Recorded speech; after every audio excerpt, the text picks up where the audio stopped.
Hi everyone, welcome back to my Bible reading channel where my goal is to bring the Word of God to as many people as possible. So now we'll be going from where I left off and starting Judges. I'm really excited about this because Judges is very intense, which you will soon see if you've never heard it or read it before. So let's just go ahead and dive right in with Judges chapter 1. After the death of Joshua, the Israelites asked the Lord, "Which tribe should go first to attack the Canaanites?" The Lord answered, "Judah, for I have given them victory over the land." The men of Judah said to their relatives from the tribe of Simeon, "Join with us to fight against the Canaanites living in the territory allotted to us. Then we will help you conquer your territory." So the men of Simeon went with Judah. When the men of Judah attacked, the Lord gave them victory over the Canaanites and Perizzites, and they killed 10,000 enemy warriors at the town of Bezek. While at Bezek, they encountered King Adoni-Bezek and fought against him, and the Canaanites and Perizzites were defeated. Adoni-Bezek escaped, but the Israelites soon captured him and cut off his thumbs and big toes. Adoni-Bezek said, "I once had 70 kings with their thumbs and big toes cut off, eating scraps from under my table. Now God has paid me back for what I did to them." They took him to Jerusalem and he died there. The men of Judah attacked Jerusalem and captured it, killing all its people and setting the city on fire. Then they went down to fight the Canaanites living in the hill country, the Negev, and the western foothills. Judah marched against the Canaanites in Hebron, formerly called Kiriath Arba, defeating the forces of Sheshai, Ahiman, and Talmai. From there, they went to fight against the people living in the town of Debir, formerly called Kiriath Sephir. Caleb said, "I will give my daughter Aksah in marriage to the one who attacks and captures Kiriath Sephir." Othniel, the son of Caleb's younger brother, Kenaz, was the one who conquered it, so Aksah became Othniel's wife. When Aksah married Othniel, she urged him to ask her father for a field. As she got down off her donkey, Caleb asked her, "What's the matter?" She said, "Let me have another gift. You have already given me land in the Negev. Now please give me the springs of water too." So Caleb gave her the upper and lower springs. When the tribe of Judah left Jericho, the city of palms, the Kenites, who were descendants of Moses' father-in-law, traveled with them into the wilderness of Judah. They settled among the people there near the town of Arad in the Negev. Then Judah joined with Simeon to fight against the Canaanites living in Zephath, and they completely destroyed the town. So the town was named Hormah. In addition, Judah captured the towns of Gaza, Ashkelon, and Ekron, along with their surrounding territories. The Lord was with the people of Judah, and they took possession of the hill country. But they failed to drive out the people living in the plains, who had iron chariots. The town of Hebron was given to Caleb, as Moses had promised. And Caleb drove out the people living there, who were descendants of the 3 sons of Anak. The tribe of Benjamin, however, failed to drive out the Jebusites who were living in Jerusalem. So to this day, the Jebusites live in Jerusalem among the people of Benjamin. The descendants of Joseph attacked the town of Bethel, and the Lord was with them. They sent men to scout out Bethel, formerly known as Luz. They confronted a man coming out of the town and said to him, "Show us a way into the town, and we will have mercy on you." So he showed them a way in, and they killed everyone in the town except that man and his family. Later that man moved to the land of the Hittites, where he built a town. He named it Luz, which is its name to this day. The tribe of Manasseh failed to drive out the people living in Bethshan, Tanakh, Dor, Iblim, Megiddo, and all their surrounding settlements, because the Canaanites were determined to stay in that region. When the Israelites grew stronger, they forced the Canaanites to work as slaves, but they never did drive them completely out of the land. The tribe of Ephraim failed to drive out the Canaanites living in Gezer, so the Canaanites continued to live there among them. The tribe of Zebulun failed to drive out the residents of Kitron and Nahalal, so the Canaanites continued to live among them. But the Canaanites were forced to work as slaves for the people of Zebulun. The tribe of Asher failed to drive out the residents of Akko, Sidon, Alab, Akzib, Helba, Afik, and Rehob. Instead, the people of Asher moved in among the Canaanites, who controlled the land, for they failed to drive them out. Likewise, the tribe of Naphtali failed to drive out the residents of Beth Shemesh and Beth Anath. Instead, they moved in among the Canaanites, who controlled the land. Nevertheless, the people of Beth Shemesh and Beth Anath were forced to work as slaves for the people of Naphtali. As for the tribe of Dan, the Amorites forced them back into the hill country and would not let them come down into the plains. The Amorites were determined to stay in Mount Heres, Aijalon, and Shalbim. But when the descendants of Joseph became stronger, they forced the Amorites to work as slaves. The boundary of the Amorites ran from Scorpion Pass to Selah and continued upward from there.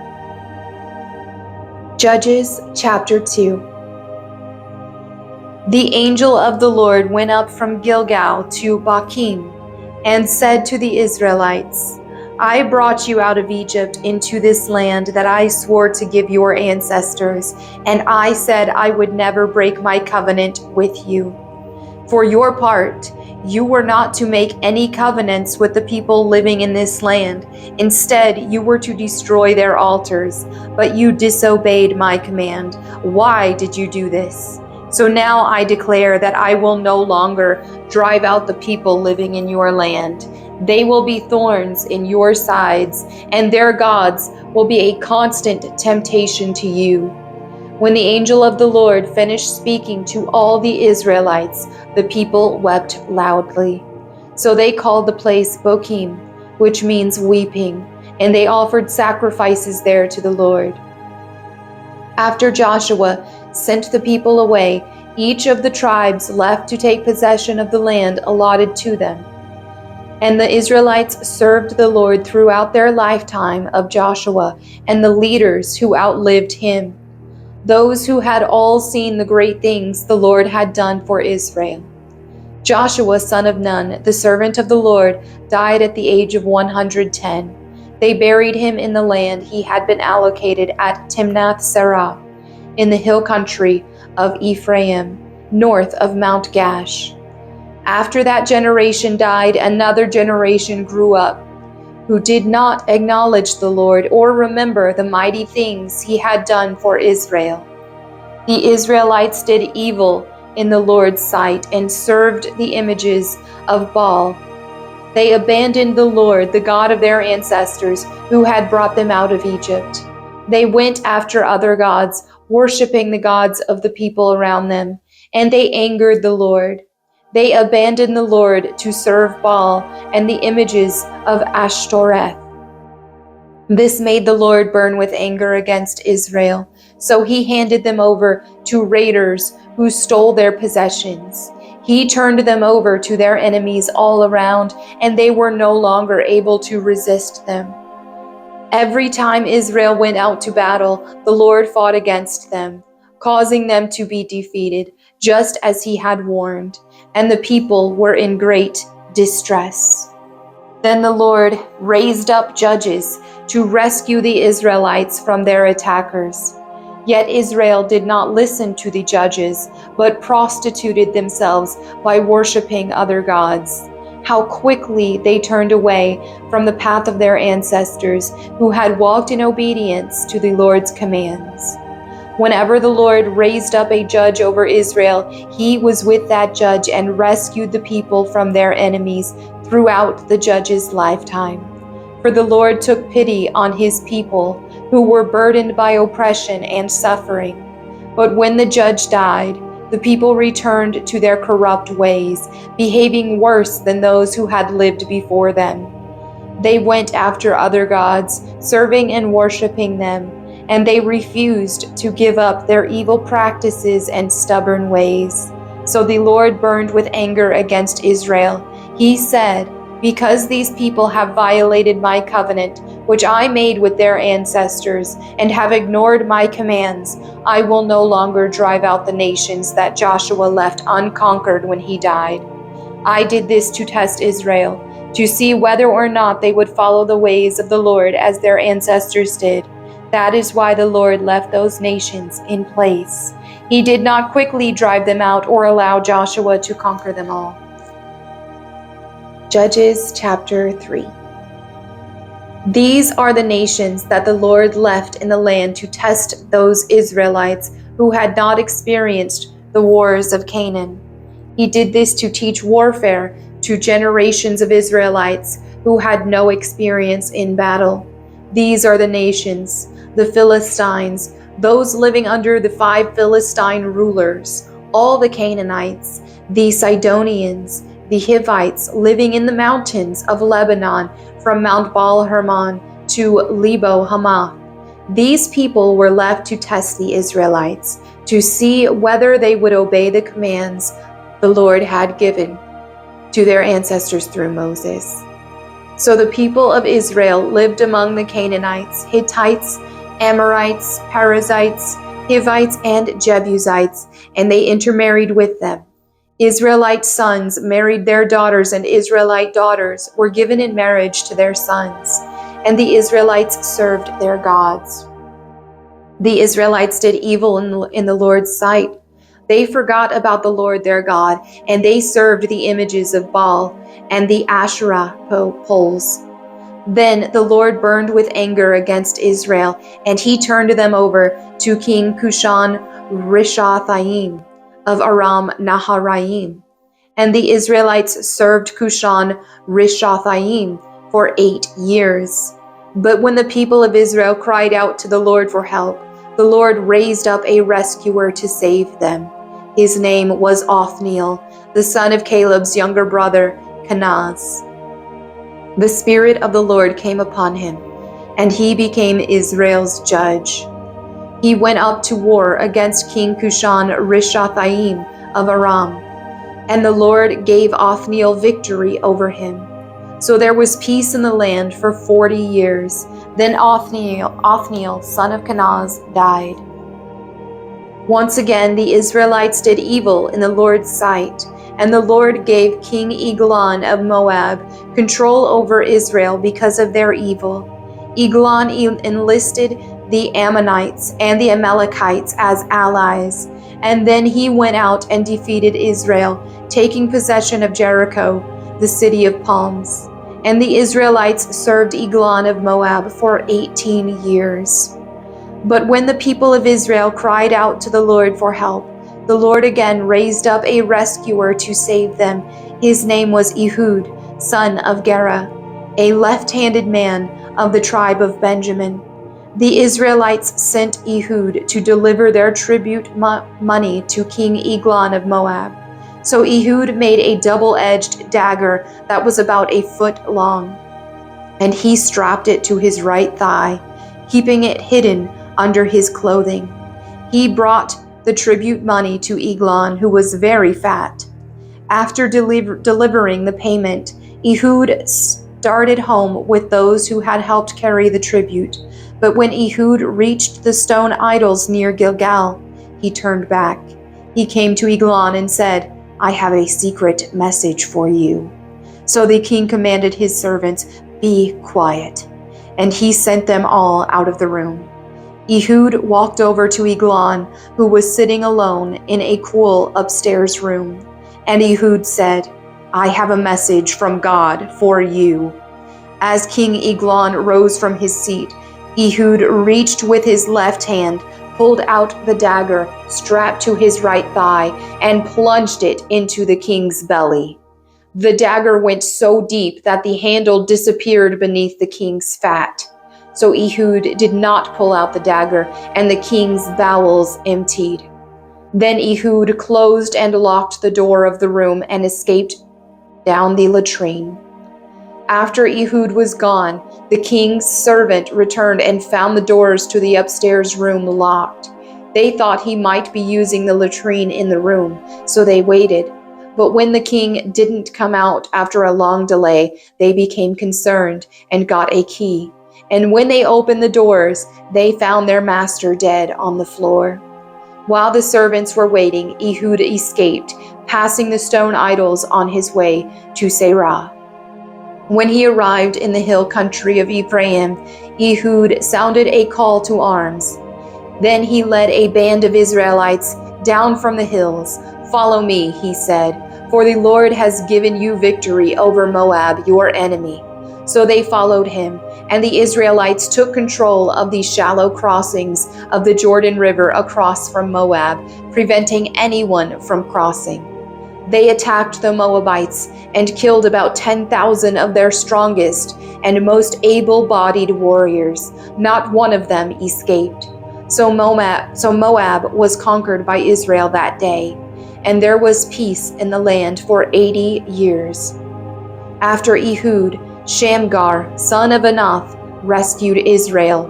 He once killed 600 Philistines with an ox goad.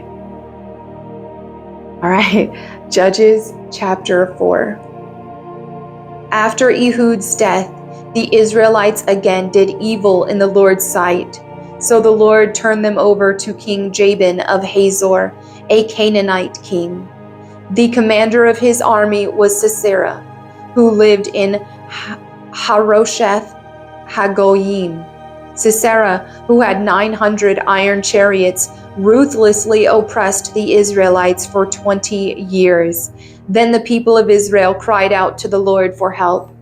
Deborah, the wife of Lapidoth, was a prophet who was judging Israel at that time.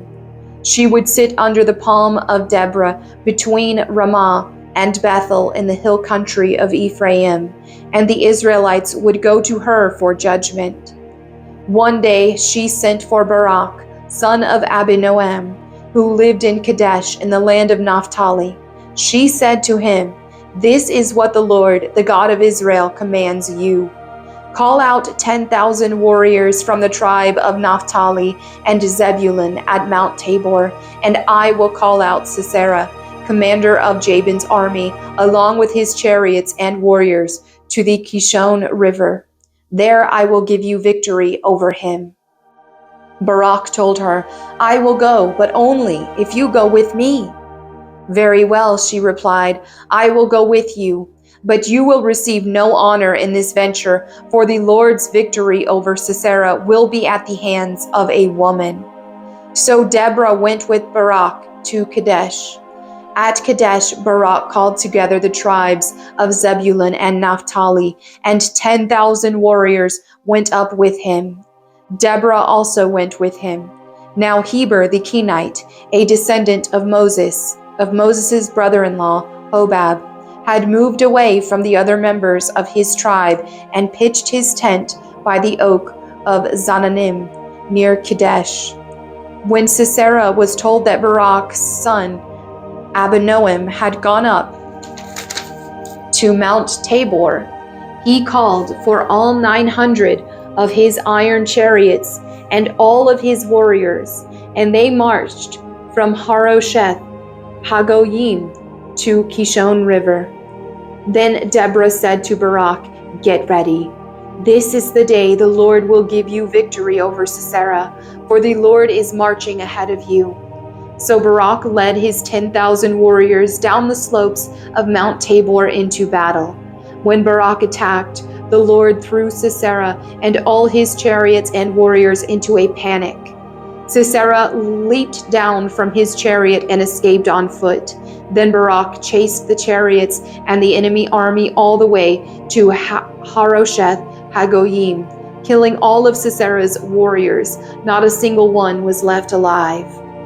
Meanwhile, Sisera ran to the tent of Jael, the wife of Heber the Kenite, because Heber's family was on friendly terms with King Jabin of Hazor. Jael went out to meet Sisera and said to him, "Come into my tent, sir. Come in. Don't be afraid." So he went into her tent, and she covered him with a blanket. "Please give me some water," he said. "I'm thirsty." So she gave him some milk from a leather bag and covered him again. "Stand at the door of the tent," he told her. "If anyone comes and ask you if there is anyone here, say no." But when Sisera fell asleep from exhaustion, Jael quietly crept up to him with a hammer and a tent peg in her hand. Then she drove the tent peg through his temple and into the ground, and so he died. When Barak came looking for Sisera, Jael went out to meet him.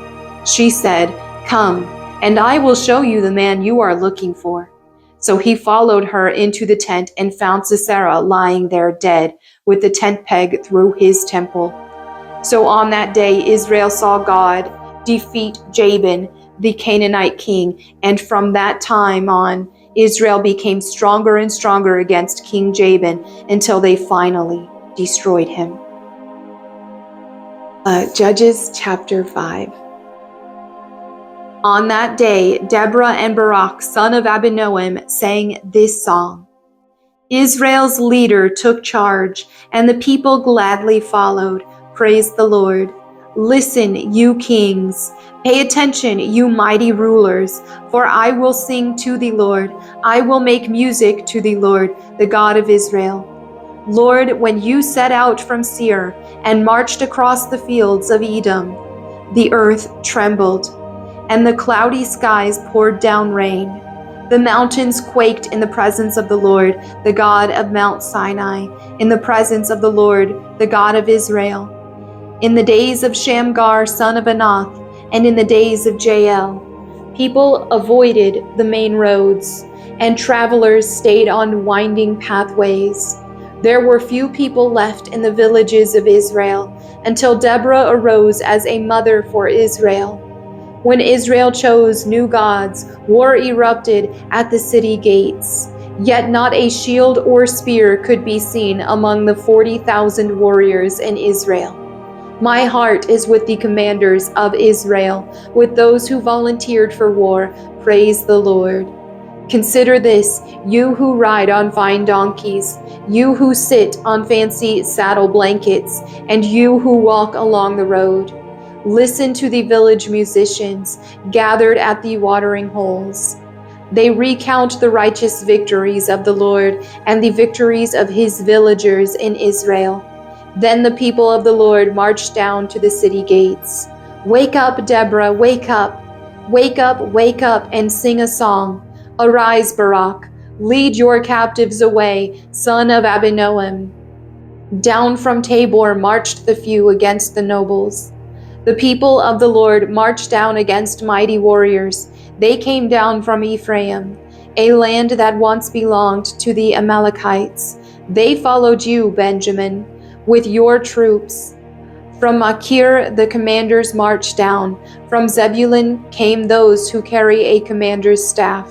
The princes of Issachar were with Deborah and Barak. They followed Barak, rushing into the valley. But in the tribe of Reuben, there was great indecision. Why did you sit at home among the sheepfolds to hear the shepherds whistle for their flocks? Yes, in the tribe of Reuben, there was great indecision. Gilead remained east of the Jordan. And why did Dan stay home? Asher sat unmoved at the seashore, remaining in his harbors. But Zebulun risked his life, as did Naphtali on the heights of the battlefield. The kings of Canaan came and fought. at Tanakh near Megiddow's springs, but they carried off no silver treasures. The stars fought from heaven. The stars in their orbits fought against Sisera. The Kishon River swept them away, that ancient torrent, the Kishon. March on with courage, my soul. Then the horses' hooves hammered the ground, the galloping of Sisera's mighty steeds. Let the people of Meroz be cursed, said the angel of the Lord. Let them be utterly cursed, because they did not come to help the Lord, the Lord against the mighty warriors. Most blessed among women is Jael, the wife of Heber the Kenite. May she be blessed above all women who live in tents. Sisera asked for water, and she gave him milk. In a bowl fit for nobles, she brought him yogurt. Then, with her left hand, she reached for a tent peg, and with her right hand, for the workman's hammer. She struck Sisera with the hammer, crushing his head with a shattering blow. She pierced his temples. He sank, he fell. He lay still at her feet. And where he sank, there he died. From the window, Sisera's mother looked out. Through the window she watched for his return, saying, "Why is his chariot so long in coming? Why don't we hear the sound of chariot wheels?" Her wise women answer, and she repeats these words to herself. They must be dividing the captured plunder, with a woman or two for every man. There will be colorful robes for Sisera, and colorful embroidered robes for me. Yes, the plunder will include colorful robes embroidered on both sides. Lord, may all your enemies die like Sisera, but may those who love you rise like the sun in all its power.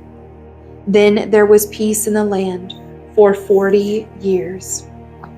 And there you have it for the first 5 chapters of Judges. I told you it's very intense, and there's a lot more that is very intense to come. I love this book of the Bible. So thank you all so much for your fellowship as usual. And if you have any prayer requests, please leave those in the comments below so that myself, my prayer team, and anyone else who reads them can pray for you. Thank you again. I'll see you tomorrow. Bye.